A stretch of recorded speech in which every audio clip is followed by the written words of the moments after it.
Okay, you have the honor that this is my absolute first live. Can you believe that? Really? I tell all my clients to always do that, and now I'm like, I gotta walk the talk. It's so good to like finally talk to you and see you. I love your stories and everything you do, so I'm like fangirling a little bit. Oh, thank you. Yeah, this is so much fun. So tell me more, like where are you located? You're on the East Coast, but was it New York? Yeah. Yeah. Nice. How do you like it there? How long have you been there? I love it. I've lived in New York in general for like going on 6 years. Or no, is it 6 years? I'll have to go back and count. It's like 5 or 6 years. And then I've lived in Brooklyn for 3 years. I love it. I used to be like a huge Manhattan person, was like, I'm never moving to Brooklyn. And here I am just being like, I don't go into the city unless I have to. I'm kind of the same. I live like I think it's like 40 minutes away from LA, and Oh, nice. I barely go there because traffic is horrible, right? And then well, COVID, like most of it was closed anyways. Now it's like open again. But then I really like Long Beach, and there's a lot of like cute towns, like the beach towns and stuff around it. So I don't necessarily have to go to LA. And I work from home, so I'm like, if I don't have to go anywhere, that's fine for me too. So There you go. I mean, I like going to the West Coast. Like I love like the vibe. I especially like Malibu. It's just very chill. I have a friend that lives there, so it's like she's like a beautiful apartment. oh Or yeah. yeah, she has a beautiful apartment. I haven't been to Malibu in forever. I think I should go before I like move because I'm moving to the East Coast in 3 weeks. So yeah, Oh, nice. Where are you moving? I'm moving to Cincinnati. I thought I'll try something new. Oh, I was like, let's see if I like this. Let's give myself a year. Maybe I'll come back, maybe not. I don't know. So I was like, but you gotta try it in order to say if you like it or not. So I'll figure it out okay, I through think that. that's one of the perks of being able to like work from home and be an Yeah, entrepreneur and be a freelancer, that you get the opportunity to. That's one of the reasons why I started doing it and continue to do it, is the freedom to, like, I'm going to the Hamptons next week. nice. Just bring my laptop with me, bring my camera, I can still shoot, and it's more interesting for like the content that I create. For sure. Like, it's like, it's a new environment, being able to play with different spaces. Like, I'm stoked. I love that. But yeah, like that's the great thing about it. Like, I was talking to my roommate, and like, so we both do similar things. I was like, we should definitely like at some point like do like a month away in like London or France. You should. Or like, South Asia, something like that. So You should. Yeah. go for it. No, you should. It was crazy. I was telling my friend the same thing. I was like, I feel like I want to spend a month in Italy in spring because why not? Yes, do it. I'll let you know when I'm over there. You can come visit me. So Yay, I'll come visit for sure. imagine that content. I'll send you a mood board. Yes, please do that. Well, do you want to kind of like talk me through how your day looks like? Because I'm very curious to hear like what is it you do? Because I watch all your stories and I see you get you do some cool stuff and like brands invite you. I just want to like hear like how did you get there and like things like that. Like, oh my gosh. Well, I mean, I started out in the whole like influencer game like 5 years ago when I moved here. So it was 5 years ago, and yeah, one of the things as Instagram was kind of growing and I saw myself on the platform, and I was already like a visual merchandiser, so like I knew how to get dressed every day, and like people enjoyed like my style. So this was a great opportunity to share it on social media. And I started seeing people like going to parties and things like that, and I was like, I would love to be able to do that. Like, it's such a cool thing. And I had that intention, and people have asked me like, oh, like what did you do to get here? And it's hard to even really pinpoint like a moment where I was like, oh, I'm going to do these things strategically. I already had like, in addition to being a visual merchandiser, I was also like involved in their social media for the store that I worked at. So I just did a lot of reading about, how to have an online presence, like understanding what metrics are and what is expected, and utilizing hashtags and different growth growth strategies at the time. And yeah, I guess suffice to say, it worked. And I remember getting invited to Fashion Week, and I Wow. was just so excited. Oh, for It's sure. like, I'm finally doing it. Yeah. And, like, I went to a show with Aveda. So like Aveda Nice. invited me to I get my hair cut and then like go to the show, go backstage. I was like, this That's is so so cute. cool. Can I do this all the time? And here we are, 5 years later. I love that. Oh, that's so cool. I love that. Nice. Well, I mean, what are some brands you would like love to work with, and like what is the strategy behind like eventually working with them? Because right, I feel like I always say so. I have some brands where I work with. So I have so basically I own a social media agency. So I have multiple clients, and like I work with Lunify, and I'm gonna start actually working with them on influencer outreach too. But I have some other existing clients where I already handle a lot of that. And one thing they always like, I mean, right, what we always hear is that, oh, you need to drop like brands like organically here and there, and then eventually they'll pick it up and things like that. But like, is that really working? Do you think like that's like a good strategy for anybody that wants to do like influencer and brand partnerships? I think that when that facts started circulating through marketing, that at the time like that was very much a great growth strategy, and I think in some ways it's still really relevant, especially when it comes to like I believe in actively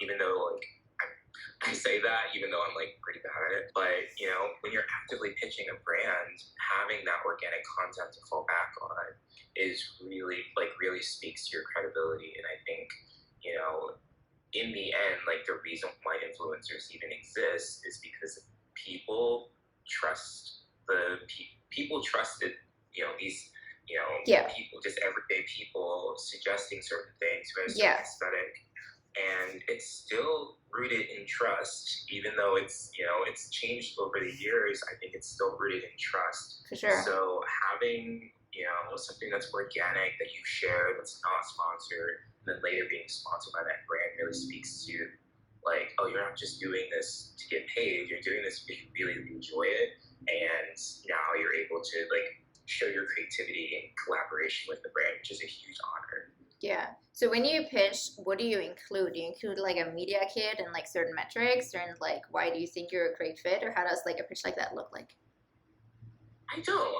When I pitch, I'm usually I kind of state who I am, what I'm doing, and how that relates to the brand. And if there's something, if they're in the middle of a campaign, I'll ask if they're. I'll try and have something in there that kind of relates to that. If I'm just cold pitching like an actual idea, I try and lay out that idea, or even lay out like just like a wireframe of what the content would look like. Like for example, when we're moving to this apartment, we knew that we wanted to.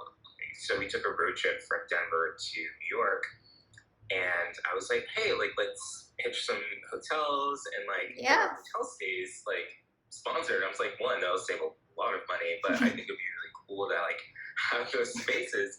So when I pitched, I was like, hey, this is who we are, this is what we're doing and how it relates to you, and this is what the expectation would be. Like, we're happy like in exchange for a 1 or 2 night stay, we'll be providing you this, that, and the third. Yeah. And it worked. I mean, Nice. we got a hotel in Kansas City, and they were super gracious. They responded really quickly. And usually, like, if you give it enough information in the pitch itself, like, people are going to because, like, I'm the type of person, I don't like the back and forth. I like to be as direct as possible. So in order to limit like Yeah. back and forth, Like, get to the point. yes or no, like if you're good, you're good. If you're not, you're not. Like, I love that. So what did you do for the hotel? Like, I mean, you stayed and the deliverables were like you probably mentioned them in your stories, and you did like a specific post, something like that. yeah, we just went around the hotel and like mentioned them in their stories, and that was it. That's all they asked for. So I love we're that. like, okay, cool. I'm happy to do it. That's It was so a beautiful cool. hotel, and like but like with that example in mind, like it's I think the most information you can get or put towards a brand when you're pitching, the better. And I still believe in DMing. I don't believe in doing business over DM, but I do believe in like asking a brand like, do they do partnerships? And usually they'll respond back of like yes or no. Mm-hmm. And if yes, like they'll usually provide like an email address or something. I know some people say like send your media kit. I just know that, depending on certain inboxes, like links can get like people are, especially if you're pitching like a larger brand or a luxury brand, like their security is way higher. So it's, there may be some attachment that wouldn't be there. And it just, in Yeah. my opinion, would be a little bit unprofessional to be like, oh, there's an attachment, there's no attachment, or it's like blocked, or you end up in a spam and then you're just wasting time. And I also, something I wanted to get your feedback on was that I feel like some influencers do have like certain rates where it's like, hey, I have this amount of following, a post is this, and stories are this. But right, it could be that the brand you're pitching to has like triple the budget. So what's your strategy here? Like I feel like I'm right. I'm like on the other side of this. So like I'm basically negotiating those deals. I mean, like, right, I would prefer to like know advance because if not, it's kind of like, right. But I mean, from your perspective, I think kind of going in being like, hey, what is the brand's budget is probably the best choice, I would assume. Yeah. I usually will ask if they have a budget or not. And I think that's a great starting point instead of just being like, these are my rates. Yeah. But, asking, like, in the end, like, we want to get paid for this partnership. Yeah. But if I'm not going to put in a ton of effort into pitching a brand if they don't have a budget and looking to be paid for a partnership. Yeah. So it's all about that intention. Like, what is your end goal? And, how can you get to that goal with the least amount of friction? Yeah. Do you feel like people kind of like don't understand the value of this? Because right, I know they go so much into like content creation, like having this idea, having a vision, getting a stylist, or for getting somebody to do your hair and your makeup, like right, all these like things set up. So do you think brands understand that now, or do you still feel like sometimes you have to like justify your price point? I personally, so the way I approach it at this point in my career, it's weird to say, is why? No, it's cool. That's so weird. But at this point in my career, I am focused a lot on the content itself. Mm-hmm. So you're not just only paying me for my reach and my engagement or whatever, my audience, access to the people that I consider my community, but you're paying me for the work that I'm doing to create this content. And I think some brands, I think it's the more that we talk about it, the more brands will start to be like, okay. And especially if we start, approaching these partnerships in this way, I think it's just going to create a more healthy environment for not only the brands, but also the influencer. And that's why I started my agency. I was like, I think that there can be a more equitable relationship with a brand, especially if you're like going to them being, I myself going to them wanting to have like a more strategic approach to a partnership. Yeah. And having them understand that like just because you have like 50 influencers in a campaign doesn't mean like I think you should really be a little bit more strategic about the budgets and people's time.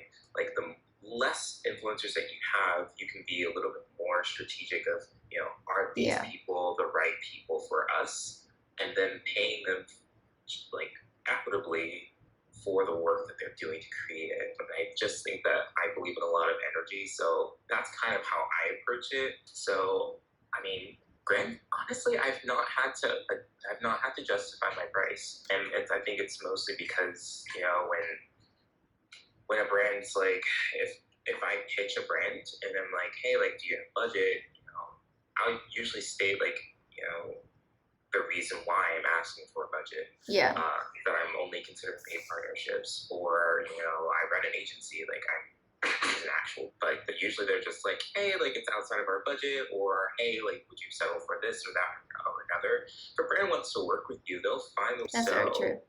And I think if we really stand our ground, and I know that saying this comes from a place of privilege, but being able to walk away from something, even if it's would be like the most perfect thing, but if you have it within yourself of like, this is my rate, this is the service that I'm providing to you. If you don't have the money to pay me for this service, then we can't do business. Very true. It's not like we're not gonna go into one of these stores and like grab a bag off the wall and be like, I don't have the budget for this. Can I give you like $20 instead of $200? They're gonna arrest you. No, I love. Is it okay for businesses to do this with each other? This is so true, though. I feel like in everything in life, kind of, if you go into with an attitude of like, well, if you want to walk, you can walk away with it from it like anytime. It just gives you a total different perspective. Like it's really great, actually. So like, right. Yeah. A brand will have a higher respect for you. At least a good one will have a higher respect for you. And many times I've been in the situation where I've walked away and been like, hey, like this isn't working. A couple months down the road when they get a budget or their fiscal year turns over, they're like, hey, we want to reach out, we want to work with you, we can meet you at your budget or meet you at your rate. And I'm like, sure, how do you do it? Like, I always leave the door open, especially if I'm saying no. Like, no, but if you have a budget in the future or if you have some opportunities in the future, definitely keep me in mind and not just like taking the emotion out of saying no. It's not like, what do I say? Always be nice. You always meet twice, and it's so true. You always meet twice in life. You never know what side you're gonna be on. So I'm like, there's no need to be like rude or angry. Like it's just money, and I know that's but like go with me. It's like it's just money. Yeah. And if we take the emotion out of it, I think we'll create a more healthy relationship to it. And people who are afraid to ask for money will start to ask for it because it's just money. That's true. What is like your dream brand where you're like, oh, I would love to? Well, right now I'm really into Sandro. So I would love to work with Sandro and like be in a campaign. Like they're just that would be so cool. I own several of their pieces and I'm just like, please. Fingers crossed. You'll do it one day. I want to get an update when that happens, okay? You're going to ping me and be like, I did it. Yes, I absolutely will. I will scream. I'll throw in All Saints as well. Oh, yeah. I saw you got a leather jacket from them. I have one, too. I love mine. It's amazing. It's like the best. Yeah. Nice. I love that. How do you, what do you do when you ever feel like uninspired to create content? I feel like that's something that I sometimes like struggle with from like my clients where I'm like, oh, we have all these assets, but I'm like, none of this is really like screaming, we're going to do this. Like, how do I create new stuff? How do I get out of this like stage into like, oh yes, we're going to do this again? Like, what do you do? I mean, I assume traveling, like going to the Hamptons is one of the things where you're like, you get a lot of inspo from that. Yeah, like changing up the environment is a huge way to, beat that whole like creative funk. I also just like to just step away and think, we're trying to like, again, I believe a lot in energy. So if we're trying to force something, it's probably not going to be the best quality work that I do. So I know if I'm going to step back, take care of myself, figure out like what I need, like whether it's food, because I always forget to eat, water, like tea, coffee, walk around, clean stuff, like, do something else to stimulate different parts of my brain. And sometimes I'll just do something that I know I'm not good at. So like watercolors, I can't draw, I cannot paint. I mean, I can physically draw and paint, but I'm not good at it. Yeah. So I'm like, it's nice to just like sit down, like play some music, like, just use watercolors and just, because it's just like, I have like a blank notebook that one of my dear friends gave me. So, and I remember when she gave it to me, she was like, here's some watercolors, here's a notebook. And I was like, what am I supposed to do with this? And she's like, trust me, like you'll use it. And I have been, and it's a nice, it's a creative way, but it's a creative like outlet, but it's not something that I would consider, like, it's just something cool to distract my brain. And then I can usually come back and, like, try shooting again, try work through a concept, work through a brief. Yeah, that's what works for me. I love that. That's so cool. I mean, I don't really think I have anything like that where I'm like, maybe I would probably take the dog on a walk and I don't know, maybe journal or so, but it's not really like a creative outlet, I feel like. I feel like painting is probably more like stimulating than, I don't know. I don't know. Maybe I'll try it. I should. Yeah, I mean, writing helps as well. Yeah, I think yeah. we can get, especially for just like journaling, actually talking about, how do I feel in this moment? Like, how am I, anxious? What am I anxious about? Am I like afraid of something? Like, really, for me, I get very like cluttered in my brain with like my emotions. So journaling just helps me and I do stream of consciousness, so I don't edit anything. I just like keep writing until I stop having words in my brain. I can't even read mine most of the time because my handwriting is horrible, and I'm just like scribbling it as it comes, and in the end I'm like, I don't know anymore. So which is fine, right? It's not supposed to be for anybody. It's just for me to like brain dump it out. So yeah, I've definitely done that. I'm like, where I'm like looking at my notebook. This actually happened a few weeks ago. I was going through some of my old journals, and I was looking. I was like, what was I trying to do? What happened that day? I don't know. Exactly. I'm like, am I okay? Oh man. And for anybody that wants to start out pitching to brands, what's some advice you would give them? Like, what are some things you learned along the way and you can share with them? I always say to know what you want, and know what you will settle for before you go into like a pitch or a negotiation. I think something that we really should continue to do when we're pitching brands is to be intentional and actually knowing what you want, not just pitching a brand because you think it's cool, but thinking like, from this conversation, how do I see this panning out? Like, do I want to be paid for this partnership? Am I willing? So for example, like I'll pitch a client being like, I want to get paid to create content for this brand, but I will settle for getting a gifting partnership to start off and, cultivating that relationship, and also telling the brand like, hey, happy to, use this as a stepping point for a longer term relationship. But I think that's honestly the biggest thing. Also know who you're talking to. I know that there's a lot like just like general email addresses that you can send, which is fine. I think in those situations you don't really have a choice. True. But if you know, like, go into LinkedIn, like, look and see and connect with people, and you'll be surprised what you can search for on the internet. That's very true, though. If you look hard enough, like, look in those, like, you'll find context in like press releases, or and it's usually like in the press section. But like, know who you're talking to, use their first name, spell it correctly. Oh yeah, that was a good one too. And like, I can't tell you how many emails I've gotten where my name is spelled wrong, or I'll get a contract. I'll get a contract with my name spelled wrong, and I will send it back. I'm like, yeah, no, that's document. Yeah, we're not signing this. No, that's, oh my god, no, that's. I feel like like writing names wrong. It's just, but I see it all the time too. I had like a client and she was on somebody else's podcast and they wrote the name wrong on the podcast. And I was like, oh no. No, we're not doing that. So I was like, excuse me, like, we have to, like, this is not okay. Like, right? It makes, I don't know, it just makes me feel very uncomfortable. It's just like, it's this common courtesy, like, spell the name right, so. Right. That's honestly, yeah, like, I get English is a lot, we're rushing around, but this is someone's name, like, and I think it's a sign of respect to, spell someone's name correctly. So for me, that bothers me. It bothers me a lot when brands don't do it, or when people are asking questions, like, they don't spell the name right. I can't do it. But so yeah, if you're pitching a brand, spell the name right. That's a good one. How do you feel about the news that like Instagram wants to like shift more to video from pictures? Like, how do you think that will impact your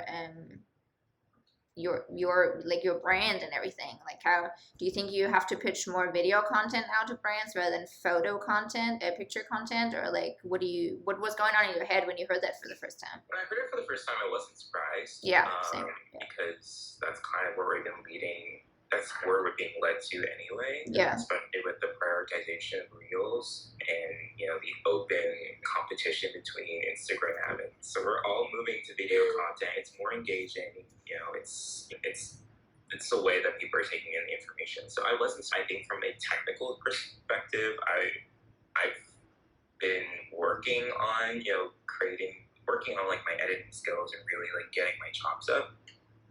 But I was a little hesitant at first. I was just a little annoyed. I'm like, oh, I can't believe I have to, like, this is just so much more work. But, you know, when there's more work, like, I can, you know, justify a price if I'm really, really working at my craft and really working to learn how to edit, how to do, you know, how to have a concept. Like, I've been having to write, you know, I've been getting video partnerships and doing some UGC with video. So, you know, having to assemble like a treatment for the first time was really interesting to really have to plan things out. Oh, like, for sure. You know, this is what this shot will be. It'll come with this and this and this and this. Maybe I'm just going overboard with it, but No, I think it's like good to like, and then I think that would probably also help in you understanding how long it will take you to justify your price. You know, if you're just like, oh, I have this idea, but you've never done it, and then the video might end up taking 5 hours longer than you thought it would. You're like, no, like, right? You want to be paid for that. So I think it's always smart to like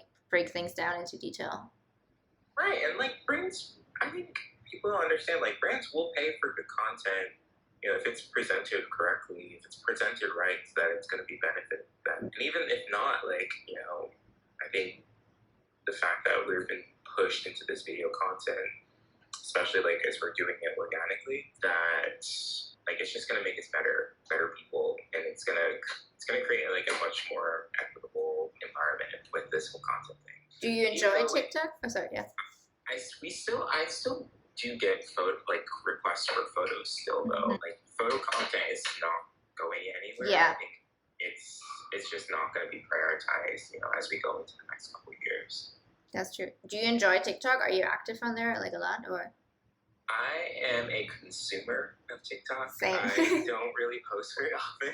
What's funny is like I never post, and then when we were taking a road trip, I had an idea, and he was like, "Oh, like, you know, let's film it right now." I was like, "Okay," because I was just been complaining about how I don't know how to create for TikTok. It's stressing me out. Like I get it. Like people are just not putting so much time and effort into it. But and had like this moment of like I'm an artist. And let me guess, it like turned out really well, and it did really well, like on the platform. It went viral. Yeah, and see. It has half a million views. I'm like, are you kidding me? See, it's always the things where you least expect it. Same with reels. If I spend 12 seconds on the reels, like 100% chance there's gonna get more views than one I spend hours on. I don't know, it's just so frustrating. I know. Sometimes just like, god damn it. Like, I don't know what it was today, but yeah. But that's great. I spent 4 or 5 hours editing for like a reels or like some sort of project, and I'm just like, oh, this is beautiful, and then it doesn't perform well. Yeah. And I do this thing that took literally 5 minutes to do, and suddenly everyone's like, it was hilarious. It really was. You need to send me the link. I want to watch it. Or I need to follow you on TikTok. Hilarious, like how in the comments, like I was going through, and like I don't care. I was like, once it's out there, I was like, I was just joking around. So anyone takes it seriously, I'm like, it wasn't for you. I had so many started debates in the comments. People were angry. I got a few death threats. I was like, oh my goodness. Wait, what? I got death threats. Like, oh my god, that's crazy. Well, the other day was the first. So I mean, I'm really, at this point, just a consumer of TikTok. I have no videos up, even though I'm, like, really itching and getting on it because I'm really enjoying it lately. But it was the first time that I left a comment under somebody's post the other day. And me still trying to figure TikTok out, and then suddenly I was like, wait, your comment had, like, 600 likes. I was like, what happened? I was like, this is great. And it was just the video was just very resonating with me, and it was just this, like, really, like, yeah, but I was like, okay, wait, this is maybe a sign. I need to get on this, like, so. You got the chops. You can do it. Sassy copy coming my way. No, it was just really good, so. I love that. What do you think? I always like to say everybody brings like their secret sauce into like growing an account, right? There's like strategies and like obviously reels, and the more reels you do, the higher is the chance if you like growing your account. But like, what do you think is like your secret sauce that like people follow you and like you growing your account to how big it is now? I think I would say that I don't do it in the most traditional way.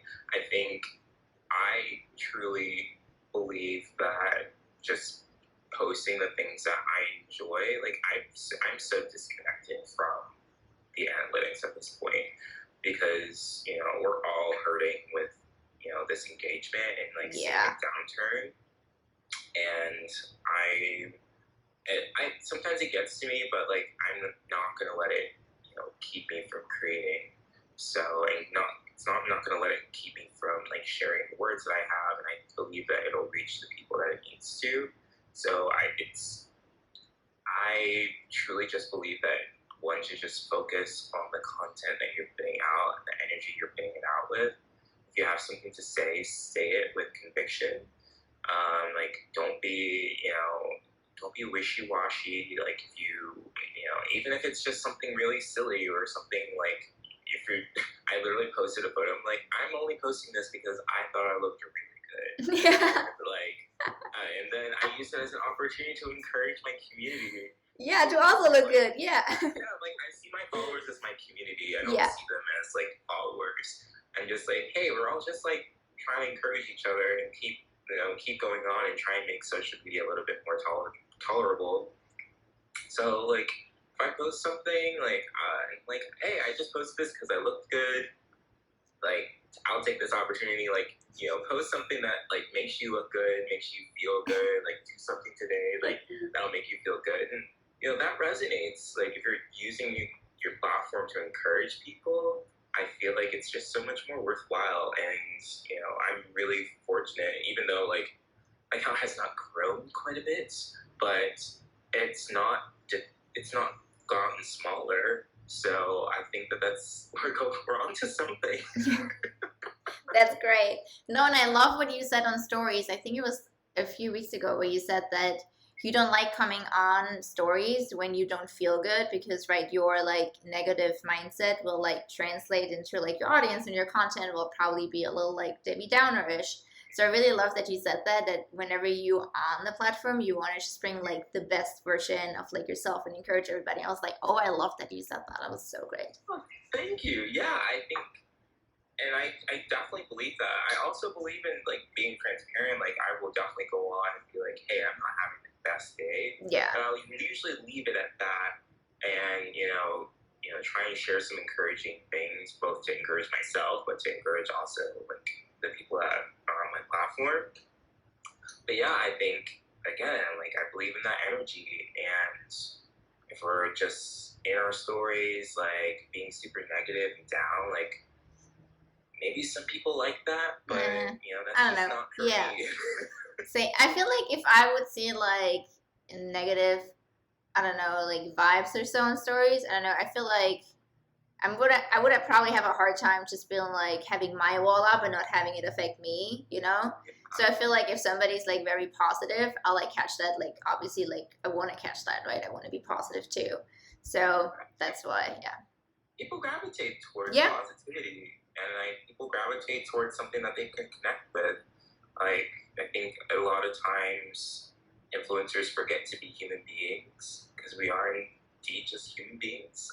Like there's nothing really, we're not like God touched. Like there's we're just sharing a platform, and fortunately people are resonating with it. So I see that as a great privilege and an honor, and I don't take it lightly. So I try and make sure that I'm a good steward of the message that I put out there and the energy that I put out there, because that'll come back to you in some way or another.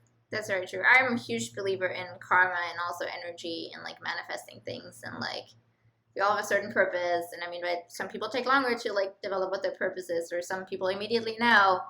But I think just like starting my business has kind of helped me to be like, oh, like there's certain things in life I can ask for. Like there's these like working in corporate before, I never like even knew about this, Where I'm just like, I feel like your attitude shifts so much with like what you daily do and like the people you interact with.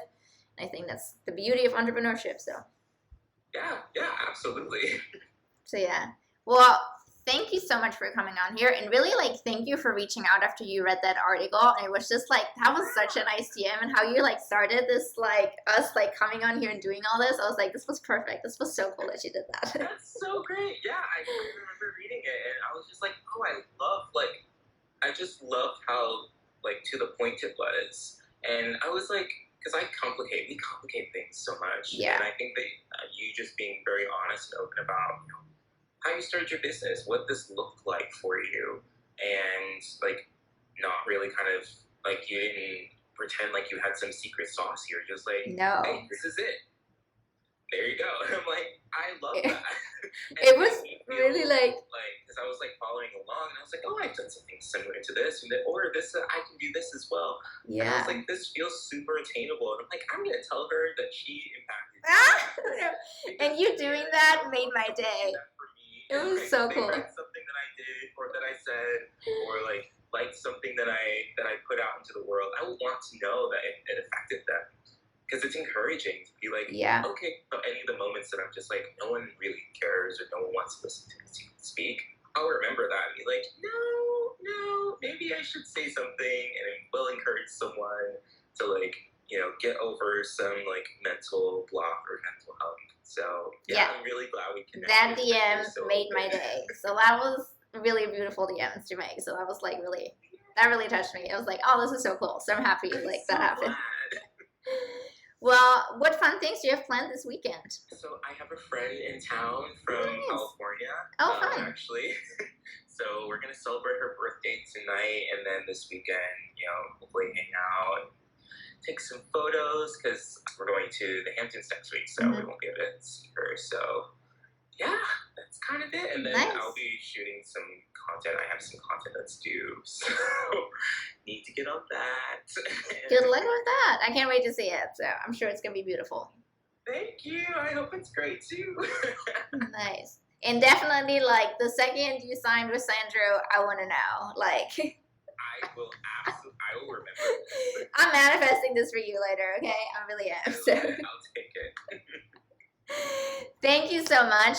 This really was amazing. And now I'm not that scared anymore of doing these. So thank you for pushing me into cold water. So that was really cool.